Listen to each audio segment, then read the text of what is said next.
Welcome, everyone. Welcome to another episode of On the Air with Tim and Ken. Ken, it's great to be back with you. Tim, it's been a little bit, but great to be back. A lot has happened since our last episode. Yeah. Looking forward to tonight's podcast. Can you believe this is episode 20? I cannot. Well, so we You keep know, chugging along. So let's keep it going. We're having some fun with it. So it's been a little while, like you said. We got to get going on this. Before we get into it too far, of course, the classic disclaimers. Folks, this is only for fun. We're just here to have fun and get your mind off some other things. Don't bet on a racehorse because of us. But if you buy a sports franchise, cut us in. We'd love to sit in the owner's box with you. Yeah, thanks everybody for joining us, and happy Veterans Day to everybody out there. Happy We're Veterans Day. recording this on Veterans Day, so Yeah. we appreciate all our veterans and all that they do for our country. Yeah, and like Ken said, this is Veterans Day. It's a very special day. I did a little quick check-in before we came on. Veterans Day was originally known as Armistice Day. It started in 1919 to commemorate the end of World War I, and then in 1938 it became a federal holiday known as Veterans Day to honor all the veterans from all the wars. So again, I salute the veterans and their families for all they've done, and I hope everyone had a nice day and we remember what it's all about. Ken, before we get into some of the stuff here, I had another shout out. There was some viewers from New Hampshire, Rye, New Hampshire. It's a coastal town in New Hampshire. There aren't many coastal towns, but Rye, New Hampshire is a beautiful town. And some of our viewers, Sally and Jack, they've watched every episode. So I want to thank them for reaching out and participating on the show. And thanks for watching. We do really appreciate it.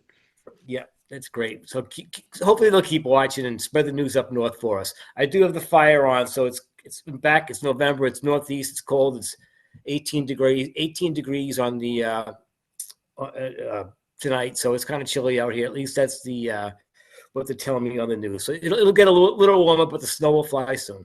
That's the wind chill, by the way, not the actual temperature. So tonight we're going to get into a few things. We're going to get into some really interesting. We had a great World Series. Going to talk about that for a minute, but also about the tickets, the World Series tickets and tickets from years ago on World Series prices.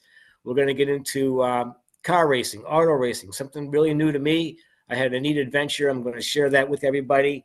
And then Ken's been doing some research. He's going to have some nice quick updates for us on all the college sports, and in particular the coaching staffs in the football league moving around and a lot going on there. And then we're going to, of course, we have to touch on sports gambling, even though we did quite a bit on that. We didn't think we'd be getting back to that so quick, but things kind of blew up, and we're going to touch on that tonight. So we got a lot of good different things to touch on tonight. Yep. And so, Tim, I heard you finished a good book. Could be a Christmas present for people coming up.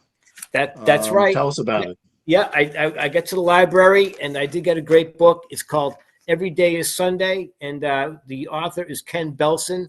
Great read. And if you're a football fan, business fan, great read. A lot of in-depth. Ken was a reporter, sports reporter, business reporter for New York Times for like 15 years. And the premise of the book, it doesn't get too historical back to the early parts of the NFL. It gets more in the more recent 5 years ago, 10 years ago, up to today. And it walks you through the business side of it. And it's got some really in-depth, neat little stories. A lot of them have to do with Robert Kraft, the owner of the Patriots, Jerry Jones down in Dallas, and of course the commissioner. Fascinating book. If you love the NFL, if you love business, pick it up. There's a lot of good information there. It's a wealth of knowledge. I think it took him several years to write. When you read it, you say, "Oh my God, how did he put all this together in such a coherent manner?" But it's really quite good. And again, the name of the book is Every Day is Sunday. The author is Ken Belson. I highly recommend it. I thoroughly enjoyed it. So there you go. That's great. So Ken, you got to get to the library and get that book out or get on Amazon. Either one could be it. I'll give it to a gift for my dad, and then maybe take it from him after he's done. So there you go. It's well worth it. So, all right. So tell us about the car race that you went to. That sounded really exciting. The car race, it was great. I got to put my hat on. There's Seekonk Speedway. There's a town called Seekonk. It's on the Massachusetts-Rhode Island border. It's near Providence, Rhode Island. It's been there for years and years. It's been owned by the same family for about 75 years, the Benedetti family. They used to be a farm. They turned it into this racetrack. It's a small oval racetrack. And by small, I mean it's about 3/8 of a mile. To give you a particular, when the cars go around, I didn't have a stopwatch, but I counted the time. It's about 10 or 11 seconds for them to go around this little oval. So it's a small, very intimate racetrack. I've never been to any sort of a racetrack like that before. I've always wanted to go. I went. The venue is it's quite charming in that it's oval. Seats are all around it. It holds about 10,000 people. You go there. It's very affordable. I'm sure these things throughout the whole country like this. Very affordable. The crowd was fantastic. You could talk to anybody. I didn't know what was going on. I mean, I'm not really a race car guy, but I've always had an interest in going. And the crowd was really good, very friendly. I would take a 12-year-old to this event. It was just a great afternoon of racing. It's a very full day of racing. It starts in the morning. They have several heats and other races. So for the big race, there was like 3 or 4 heats, and the top cars qualify for the final race, which is like 35 to 40 cars, and that sets the order of how they race. You know, the fastest qualifier goes first and so forth. And that does make a big difference on this sort of an oval where it's very difficult to pass. You're always doing that left-hand turn. So passing is the key. And but the whole experience is fantastic. I can't thank enough Steve and his friend Kevin for encouraging me to get down to the racetrack. They made sure I showed up. Steve is part owner of Jet Motorsports. They invited me into the pit. So I met with Steve and his business partner, Jariah, and his family, Christine. They were wonderful hosts. I was right there in the pit. I was right next to the car. I stayed away. I didn't mess it up. I didn't try to climb into the damn thing. But I was like a kid at Christmas, seeing all this going on. The pit crew was working on the car, talking strategy. I met the you get to talk to the driver, I think, right? Like you had. Yep. I didn't ask him too many silly questions. He was pretty focused, getting ready for the big race. Woody Pacat is his name. He's out of Connecticut. He's raced about 200 races. He's kind of a folk legend down in Connecticut at his home track in Stafford. He's raced quite a bit there, and he's been successful over the years. And I have a whole new appreciation for this. Now, compare this type. I'll get you into it a little bit, but this venue, the type of cars they called Monaco Modified Tri-Track Series. That's what it's formally called. It's different than the Indy 500 cars. Those cars are open air, and those cars are very aerodynamic. These cars are very heavier. They're like twice the weight, like 3,500 pounds compared to say 1,800 pounds for the Indy cars. And this racing, I'd call it a more gritty race. They're very uptight against the opponent in front, and they got someone right on their tail, and they're going about 125 miles around this sharp oval. It's and there's a steep, there's a grade to it. So it's fast, it's furious, it's very kind of gritty, I'd say, whereas the Indy 500 is really aerodynamic and more precision and a lot more speed. These cars at Seekonk, they will go 200 miles an hour, but not on that track. The track was just too tight for that. So, but they typically race at about $1.25 going around there. You have a whole new appreciation. If I'm watching races at home or ESPN, you kind of wait for the wipeout or something like that. Mm-hmm. Well, when I'm there, since I met Woody and I'm watching the race, I'm not hoping for a crash. And I've seen the car, I've seen the owners, I've seen what they've invested, I've seen the pit crews, and you're all around. I have a whole new appreciation for what they're doing. I really wasn't wishing for a crash. I was watching more for strategic passing and things like that. So that was my view. And how was the fan? How were the fans there? Was it like fans were great, very feeling oriented. If you didn't know what was going on, you could ask somebody. All walks of life there. It seemed like a lot of them were regulars. They come out for a whole day of racing. Well, this happened to be on a Saturday in the fall. It was the last race of the season. Like I said, they started like at 8 or 9 o'clock with the different heats. The main event was around 1 o'clock or so. And between all that, you have all kinds of racing. Now, again, thanks to Steve, I was in the pit area. And I got to see all the cars up close. They have the whole setup. The crews are working away. You talk about teamwork. So much goes on there. It's phenomenal. Working with the driver, working with the owners, working with the car. How the car performed during the heats, all that. Now during this particular race, they could only change tires one time. It's a relatively short race, 50 laps, relatively short. for a lot of these things. So they weren't going to allow a lot of yellow flags and keep changing tires and all that. You get one chance at it, that's it. But one thing I didn't realize this was during the race, sometimes you see people in the stands or in the pit, certainly in the pit with the headsets on. Well, they're not just listening to a radio or blocking out sound. They're talking to the driver. There's one dedicated spotter, and that person, because they gave me the headset for a few minutes there, as long as I didn't say anything, to listen in. And Go left, like, go left. Right, go left, pass them, go. Now, these cars are bumper to bumper, going $1.25, trying to get by the next car in front of them, right? I don't know how they do it. And then you got and I put the headset on. You ever hear a traffic report?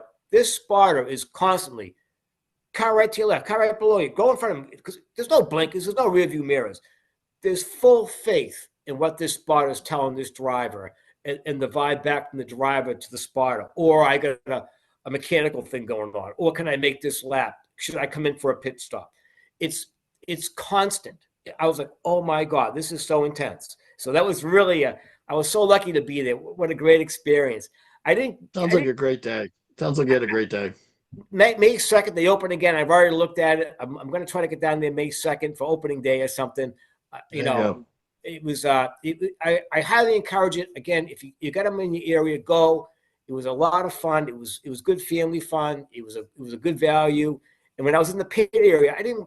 Here I am, a kid at Christmas. I didn't want to get in the way, right? I was lucky to be there, and Steve was so nice to me, and Christine and everybody.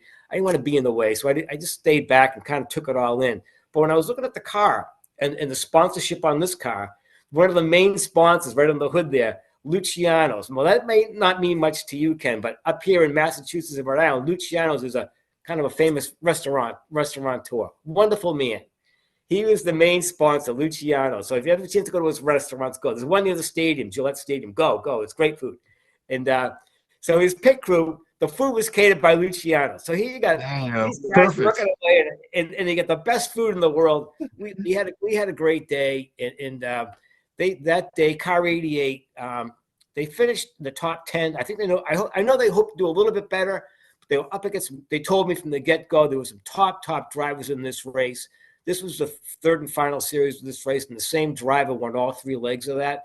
So obviously, premier team, premier thing. But they performed well, and it was a great experience to me. I'm glad it was safe. There were some accidents and all that, but no one seemed to get hurt. And what a fascinating day! I was just lucky to be able to get there and stay out of the way. So Seekonk Speedway, I'm sure they're in Connecticut, they're in New Hampshire, these types of tracks. I'm sure they're bigger down south. If you have a chance, go spend a day. It's fun. It's just a lot of fun. That's great. So thanks for asking. I was lucky to be part of the team that day and stay out of the way. So I know you found a World Series ticket from 1975. I did. That was a little cheaper than what they go for today. I did. I was watching the World Series. This past World Series was phenomenal. Great series. Some people say it was the best ever or whatever, but it was phenomenal baseball, and it was great. And it brought me back to the time machine 50 years ago, 1975. I was a lot younger then. But there it is, folks. I was at the 1975 World Series game in Boston, Game 2. There's the real ticket. Now, the fascinating thing is this is the grandstand's reserve grandstand. The ticket wasn't $12. It wasn't $13. It was $12.50. That's when coins meant something back then. So that was a big number back then, $12.50. That's a World Series ticket at Fenway Park, Game 2, 1975. And in that game, it was a great series. It was one of the better series in that series. That's probably $1,250. It's the same digits. It's just the ticket zeros was more than a lot of things I own by a collector's value today. But I had to go back and refresh my memory to that series in 1975. I was at Game 2. I was lucky to be there. That game was pitched by Bill Lee, the spaceman. He got into the 9th inning with a 1-0 lead, got pulled, and as Ken says, once they go to the bullpen these days, what happens, Ken? It implodes. That's when the offense starts. They lost the game 2-1.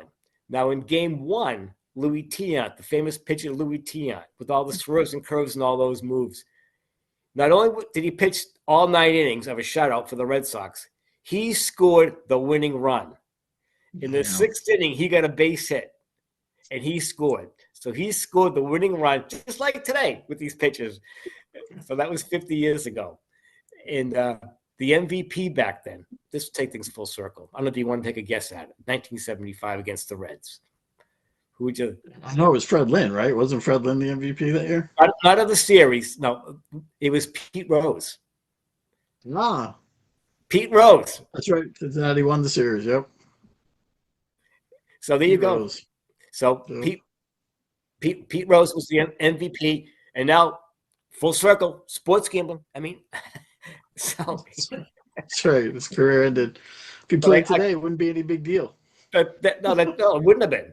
And there's the program. I was at the game, 1975 World Series. The reason I wanted to show you the program, I was flipping through it just before we came on, and I don't know what the cost was. It's not on here. It was probably like $2 or something. But there's an ad for Polaroid cameras. So there you go. Wow. The instant cameras. And there's a lot of, I was flipping through it for the ads. There weren't that many ads. Most of them for Marlboro and cigarettes. There weren't a lot of ads in here. So it was quite different than today. Again, $12.50. Now today, this past World Series, if you bought a ticket in LA, this is face value now. From what I could find out, the cheapest seat was about $880. So that was for the worst seat somewhere in Los Angeles for one of those games. And then in Toronto, they were much more expensive. They were over $1,200. I don't know if that had to do with the exchange rate or not, but they were over $1,200. Those were the cheapest seats, and those were the face value. They were selling for a lot more online, obviously. So, again, $12.50 and that. So that was 50 years ago. It was a great memory for me. It was a great World Series this year, and I was trying to connect some dots there and go from there. So, but we got to move on. We got to move on to a couple of quick updates. And so we're going to start with Coach Belichick. What's going on with Coach? Well, he's won back-to-back. He's up to 4-5. He's got 3 remaining games. He wins 2 out of 3. He goes to a bowl game. But the trouble that Coach Belichick has today is the New York Football Giants fired their coach. So the rumors are already out there. There's no substantiation to these rumors other than Belichick has a tie to the New York Football Giants. But everybody's going to ask him, is he going to be interested in going to the NFL and going back to the Giants? Isn't that his dream job? Is that his dream? I don't know. I mean, I think, look at it. It's where he started, his NFL career. We'll see what happens. He's right now focused on Wake Forest. For Saturday, they need 2 out of 3 wins against Wake Forest, Duke, and NC State to become bowl eligible. I think that's where he's focused right now, and whatever happens after the season. I mean, his season went before the Giants, so yeah, that'll be something to address in the future. 2 other quick updates that we'd like to keep in mind. The LA Lakers without LeBron's still hurt. Yeah, starting off 8-3, so they're off to a good start. Yep. It'll take the pressure off LeBron when he gets back. And the tanking Brooklyn Nets, who came out and said we're playing for a draft pick, they aren't disappointing. They're 1-9 to start the season. So their owner has kept their promise. Yeah. That they're playing for a draft pick, and right now they're 1-9. So what are the fans supposed to do there? That's terrible, though. I mean, I don't know. It is terrible, but until the league comes out and does something harsh, you're gonna have teams do this. And I like your suggestion. If that's what he came out and said it. The owner said it, and nothing came of it. But it hasn't been addressed at all. You haven't read it anywhere. You haven't heard anybody in sports media bring it up. NBA's got some additional problems. We'll get to a little bit, but it really is a shame because it's so blatant. When you come out publicly and say that you're playing for next year. Yeah. He just had 5 first-round draft picks. I don't know what he thinks another pick in next year is going to do. Right. They just had 5 first-round picks back in June. Yeah. He's taking all the money. They're making no effort. He's profiting. I think it's embarrassing for the league. Yeah, But it's not good for the team. It's not good for the franchise. It's not good for the league. It's not good for no, anybody. no, not at all. Yeah. So NCAA coaches, we've talked a bit about that. Our last episode was the firing of James Franklin, and Penn State owed him all that money. Well, that's been topped. Brian Kelly was fired by LSU. He's owed $54 million. And LSU has made two offers to buy him out at 25 and 30, and he has said, "No, I'll take the 54, thank you." So that's going to be real interesting. There's been a lot of coaches fired, 11 so far in Wow. college. The total buyout money is $184.7 million for Wow. these Wow. 11 coaches. The preseason teams, number 2, 9, and 15, have all fired their coaches. There's 8 stadiums that hold over 100,000 fans or more. 3 of them have fired their coaches. Wow. So, this is big money. This is, the LSU was very interesting. The governor got involved. Yeah. Yeah. They fired the athletic director at LSU. I think there's 4 other teams to keep an eye on. Texas, which is preseason number 1, they've kind of battled back, but so they're in playoff contention. But if they don't get to the playoffs, I think he's one to look at. Steve Sarkisian, Yeah. Clemson, Dabo Sweeney, who's been there 16 years. He's 4-5. Their fan base is going nuts because they've won 2 titles in 16 and 18, but haven't really won a lot since. Miami was preseason number 10, and Florida State is 4-5. So those are 4 to keep an eye on over the next month or so, because as we talked, there's so much money. Yeah. They're just pulling the trigger and dealing with the buyouts. And you got some thoughts on, you mentioned just before we went on about why you don't think this will become an issue like this in collegiate basketball. Well, the difference in collegiate basketball is 68 teams make the NCAA tournament. So they got to hang in there. You could be a pretty mediocre team.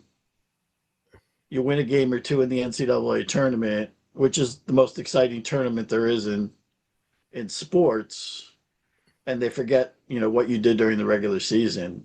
Yeah. NCAA football, it's 12. Yeah. And they're all kind of fighting for that. So I think the amount of teams in the men's basketball is something that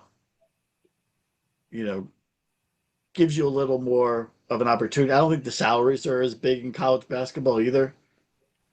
There may be the top coaches that make some big money, but I don't think you have the amount of money here. The 4 jobs I mentioned to keep a look on, they'll all have $60 million buyouts if they're going to go that route. And in the basketball, there's 2 ways to get into the March Madness. You get selected into the top 65 or 68, whatever the number is at that year, or you win at the end of the year. You win your own tournament. So absolutely right. So even if you're under 500, if you can make a run in your own conference tournament, that's another way to get into March Madness. So getting into March Madness cures a lot of what happened during the season. Yeah, it's kind of like a lot of the other sports where if you can get into the playoffs, what you did during the regular season isn't judged as well. And we've seen it with the top teams going into the playoffs. If you lose in the first round, that's more of an issue than if you're a mediocre team and you get into the playoffs and you win a round or 2. So and it seems like maybe if you get into the Final 4 of the NCAAs, you're kind of safe. I mean, it's tough to knock somebody, I think. Yeah, you make a run, you make some noise. Yeah. Right. You get to the second weekend, it's to the round of 16. Yeah. That's usually where if you can get to the Sweet 16, that's usually, unless you're a Duke or you're North Carolina who is, driven to win the NCAA title and judged on that. If you can get to the Sweet 16, that's a good year for a lot of teams.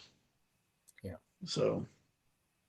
Well, it's amazing because you mentioned this before. You mentioned some other time. If people are spending $50 million for a coach or whatever they spend, and the alumni is really putting this money up, Well, how good are they at picking these coaches then, really? And I kind of go back to maybe it doesn't matter anymore with NIL money and all that, but these are supposedly collegiate athletes. Supposedly, does it matter that they have 2, 3, 4 years, 5 years in collegiate football, or well, maybe 6 years now? But does it matter? Is it fair to them if the coaches are bouncing in? They get recruited, they go because Coach Belichick's there, and then next year he's not, I guess there's no loyalty, no guarantees in life, but it just seems a little bit. I don't know. I'm not if fair is the right way to say it, but you got a young kid out of high school, and now he's the coach that he wanted to play for is not there in a year. Well, it's changed a lot because the players now don't have to sit out a year before transferring. Yeah. So you go to North Carolina, you're highly recruited at a high school. You don't play your freshman year, you're going to be like, oh, I'm out of here. I'm going to go someplace else. So there's so much more of a revolving. It's harder for the coaches to keep them there, to keep them together. Yeah. Where you're promoting your backup because he was a freshman last year. He's going to be a sophomore or junior this year, and step into that role, right? And that's what Nick Saban, right, at Alabama was so good doing is. He accumulated talent, and they wouldn't leave because nobody would want to sit out a year. Yep. And then he would just have them step in. Now everybody's leaving after a year to go to. I mean, you could play for 4 different schools in 4 different years, and you're seeing that a lot with the quarterbacks. That if you need a quarterback, you're going in and say like you're Notre Dame, and you're looking at the smaller Division I schools that have a quarterback with some eligibility, and you're going, oh, well, this guy's got the ability to play.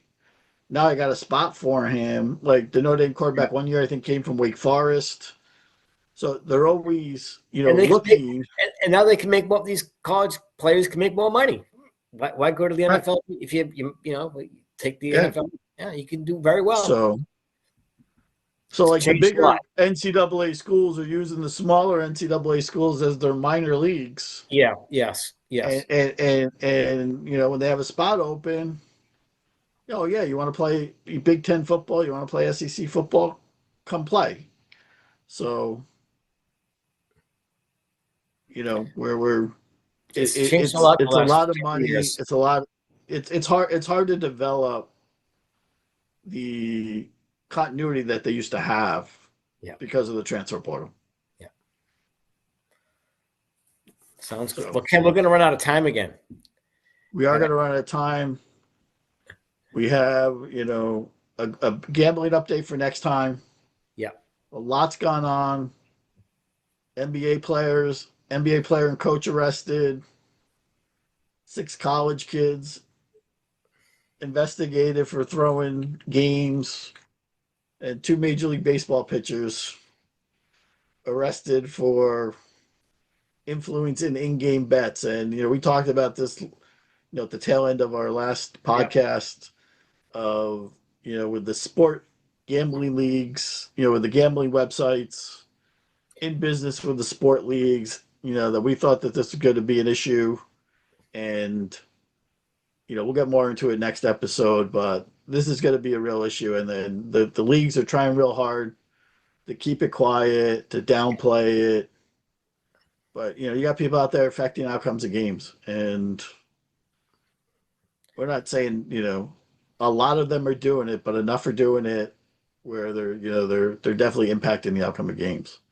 And that's why. Plus, me, I think the tanking is another form of this. Yeah. So I think what Brooklyn's doing is no different than what some of these players are doing, where you're intentionally trying to impact the outcome of a game for financial resources. You're trying to get a better draft pick and use that draft slot. You're taking money that you're not really earning just by fielding a team. So and that book that I mentioned, Every Day is Sunday, that gets into all that, and the timing is impeccable because of what's been going on between gambling and all that. So it ties a lot of it together. So pick up the book. It ties a lot of that gambling stuff in the NFL. So pick it up and read it. You'll enjoy it. And thanks for letting me ramble about the tickets. At some point, we want to do a piece on tickets, scalping, the history of all that, what's legal, how it got to be StubHub and all this, and is it good, is it bad, how's it going? Is it fair for the fans? What's the future going to bring? So we're going to get into that down the road, but not for tonight. Not for tonight. No. But well, thanks everybody for watching, and we appreciate it. And don't forget our X account, Tim Ken Podcast. So Tim, great seeing you again. Ken, good to be back, and happy Veterans Day, everyone. Happy Veterans Day, everybody. Good night, Tim. Take care.